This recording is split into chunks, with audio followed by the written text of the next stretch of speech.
franktalks.com. Check out the Frank Talks Relationship column currently running in the Suburban Newspaper online magazine. To read more, please visit www.thesuburban.com. Need help with love, sex, dating, or relationship issues? Help from Frank Kermit, the best-selling author and Canada's most international relationship coach, is only a click away at franktalks.com. Remember to sign up for the Coping with Loss newsletter and get weekly supporting messages to help you manage your bereavement, grief, and mourning. You are not alone. Sign up at franktalks.com now. Listen to The Barry Morgan Show, live weekdays noon to 3 on CJAD 800 and CJAD.com. Now, relationship and dating news with Frank Kermit. Frank sitting in for Dr. Lori Bettito, as he often does when the good doctor is away, who knows where. Frank, always great to see you. Always great to be here. Welcome. And Frank, let me tell you, is quite a dancer. You were really moving to that song. I'm a chair dancer. I'm quite the chair dancer. I don't blame you. FYI, if you got a question for Frank, dating, relationship questions, looking for some advice, 790-0800. You could send a text question or comment to 514-800. I don't think, Frank, you and I have ever discussed this, but say a young couple comes to you intending to get married, lived together before. What would you tell them? First thing I would ask is, are there any cultural norms that they would have to observe? Okay. Because depending on the culture they were raised in, living together before marriage would not be acceptable. Mm-hmm. That's true depending on where you come from. Exactly. Yeah. Now, if it is okay, absolutely, I always encourage it, because you need to find out if you can actually make this work. It's one thing if you've been dating for quite some time. It's another thing when you're living together. And, we've all heard the story of the couples that they date for many, many years. They get married, they move in together, and within 3 years or less, they're filing for divorce. And it's not a pleasant experience to go through. Something like that can be very scarring. So whenever possible, yes, live together first. And you do that not in place of getting married. You do that as a prelude to say, we're doing this to see if we can manage being married. Yeah. Like just the everyday stuff, that could cause, well, let's face it, lead to divorce. Look, we all have idiosyncrasies. Once the honeymoon phase is over, you got to pick up somebody else's dirty socks. You got to deal with somebody else's nasty habits. Things that you're willing to overlook when you're just dating and the person is not in your space. Yeah, and especially in the honeymoon phase of any relationship, the last thing you think of is dirty socks. Exactly. But that is a fact of life. Frank also writes a column for the Suburban online magazine, The Scripts That Keep You Single. So there is a script for some people. And every person is a script in their brain that tells how they're supposed to meet their future whatever. And if someone is struggling to meet someone, okay, they're perpetually single, one of the things I would do with that person, if a single person comes to me and says, why can't I meet someone? I look at their script. I ask them point blank, what are all the different ways you have tried to meet someone? And if they balk at a very particular way of meeting someone, if they say no to online dating, if they say no to being introduced by friends, if they say no to matchmaking, if they say no to speed dating, if they say no to a variety of ways, the question is, why?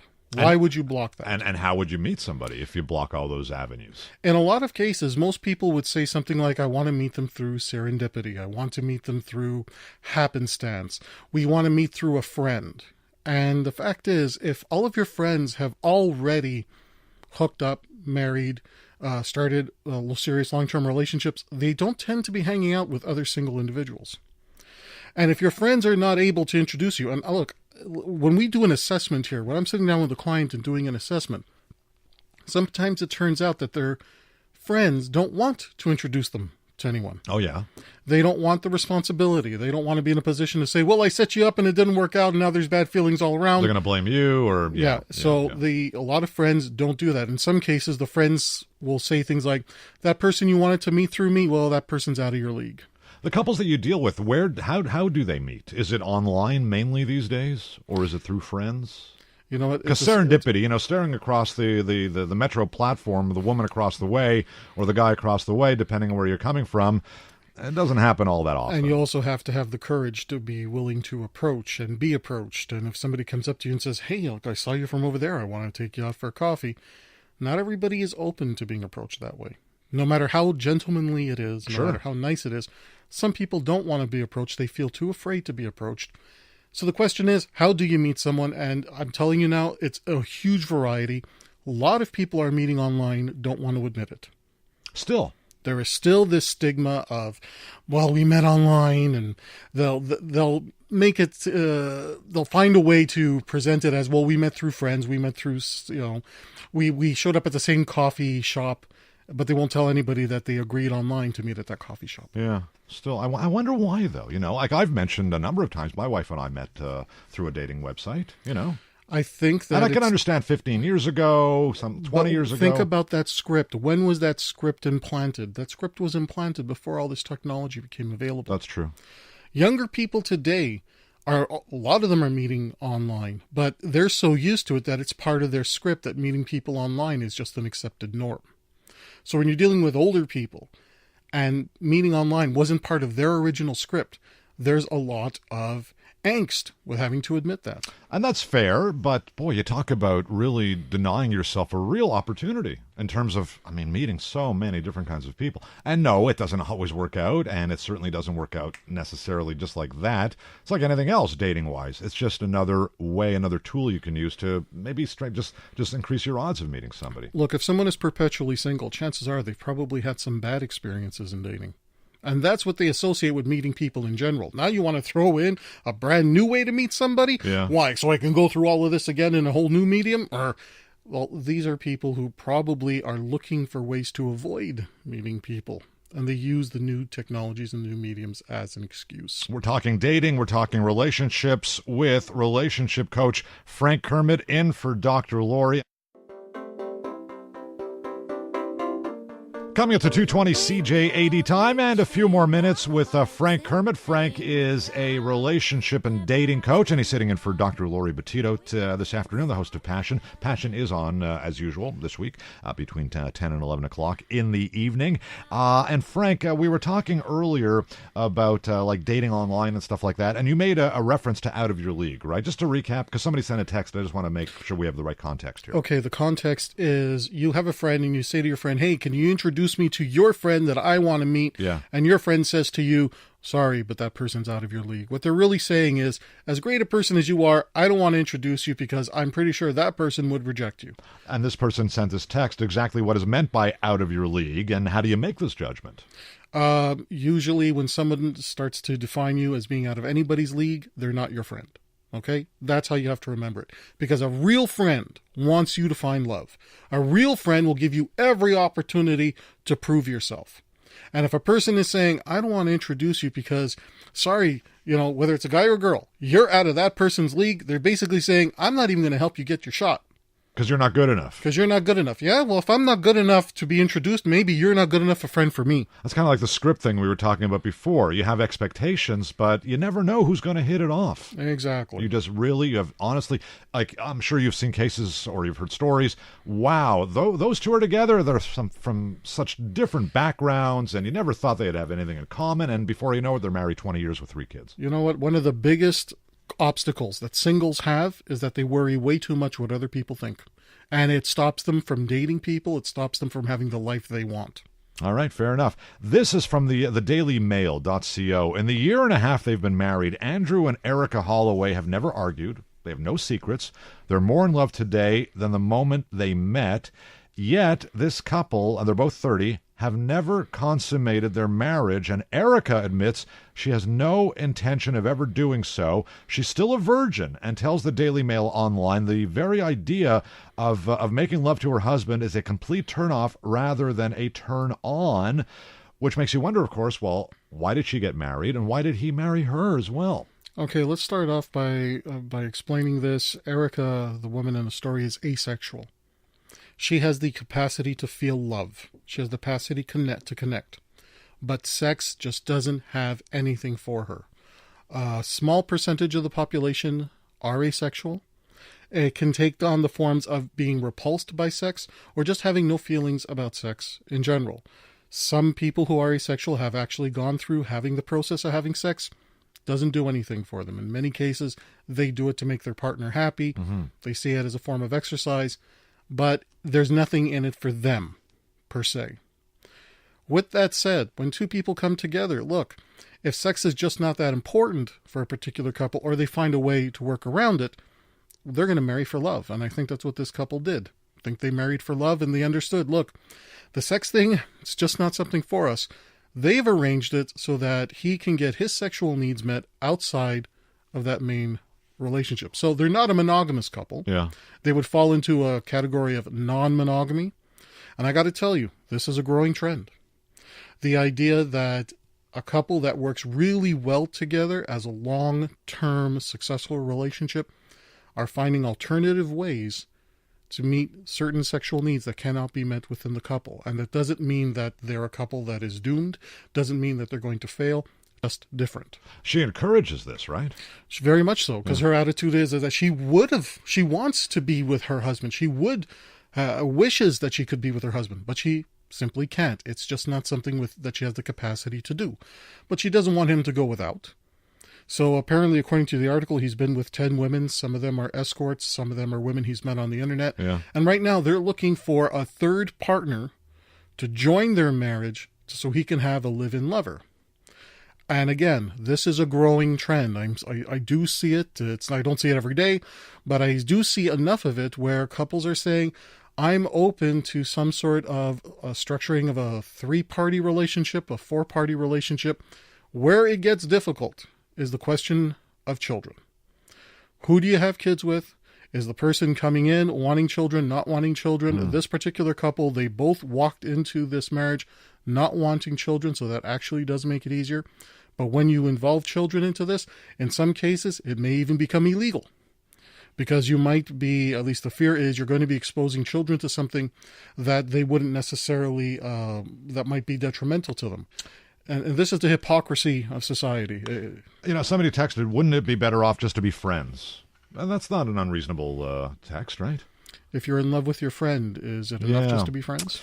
Yeah, but, I guess I think a lot of people just have this issue, trouble wrapping their minds around the idea that this guy's having sex with all these other women, even though she's okay with it for the reasons you just explained. But how does that really lead to a successful and healthy relationship? Right? All right, I'll put it I'll explain it in another way. For some reason, society would rather that a couple that wants sex outside of the normal coupling should go through the divorce process, break up the family, split, and then let's say if it was the man in question here, now has to go back and forth, kids from the first relationship starting the new relationship. In this particular case, they're keeping everything together. They've got some solid values there. They do love each other, and they're saying it's no different than a couple being together monogamous, and then one of them ends up in a horrible accident and says, well, I don't want my partner to do without. Yeah. I'm not capable, or I'm not able to function here. What can we work out? And that actually is one of the questions I ask couples in premarital coaching. What would you do if your partner ended up in a horrible accident and wasn't able to perform sexually 10 years down the road? What do most people tell you? Believe it or not, the majority of people just don't want to answer that question. Yeah. They don't want to think about it, and that's a red flag. Well, I suppose, but how would you know? Yeah, unless you're in that position, it's very difficult to be able to answer that question honestly, too. But there is a way you can find out, and that's where you have to look at your values. Would you expect your partner to still be monogamous to you if you were no longer able to function in that way? Would you have the expectation that you remain faithful? Do you trust yourself to remain faithful if your partner could no longer function?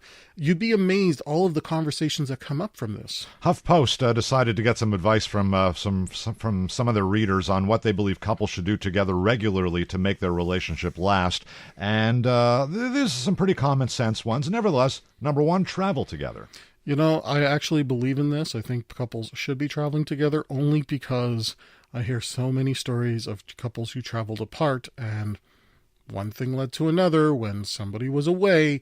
A couple of Mai Tais, and before you know it. Oops. Laugh together. If you have a common sense of humor, if the same thing makes you both laugh, it's going to be so much easier to successfully build that relationship long term. It's the couples who laugh at different things, especially when one person laughs at something that the other one finds completely offensive. That's not a sense of humor issue. That's a difference in values issue. There's a lack of compatibility there. Work toward a goal together. Very important, especially for those couples who have a certain lifestyle planned. For most couples, the question I would ask them is, what is your plan for retirement? And if you're not working towards that plan together and retirement has to be put off for that reason, you're going to have problems. Working on a new book? Yep, I'm working on my 14th book right now, 101 Conversations for a First Date. And I'm hoping it's going to be out in the next few weeks if I can just, chisel in the time to finish it. Hope to see it soon. Frank Kermit is a dating and relationship coach, a frequent guest on Passion with Dr. Lori Bettito, and we'll be on Passion tomorrow night as well. Tomorrow night, I'll be taking your calls, your texts to answer all questions related to dating, relationships, and love. Passion every weeknight here on CJAD right after the 10 o'clock news until 11 p.m. News Talk Radio, CJAD 800, CJAD.com. Need help with love, sex, dating and relationships? Visit franktalks.com. Stop being single. Remember to sign up for the Stop Being Single newsletter and get weekly tips about how to stop being single and how to start up a love life. Sign up at franktalks.com now.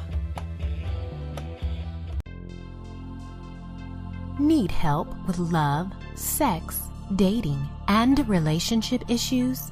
Help from Frank Kermit, the best-selling author and Canada's most international relationship coach, is only a click away at franktalks.com. Coaching available in person, by phone, and by Skype. For singles, couples, and alternative lifestyles, franktalks.com.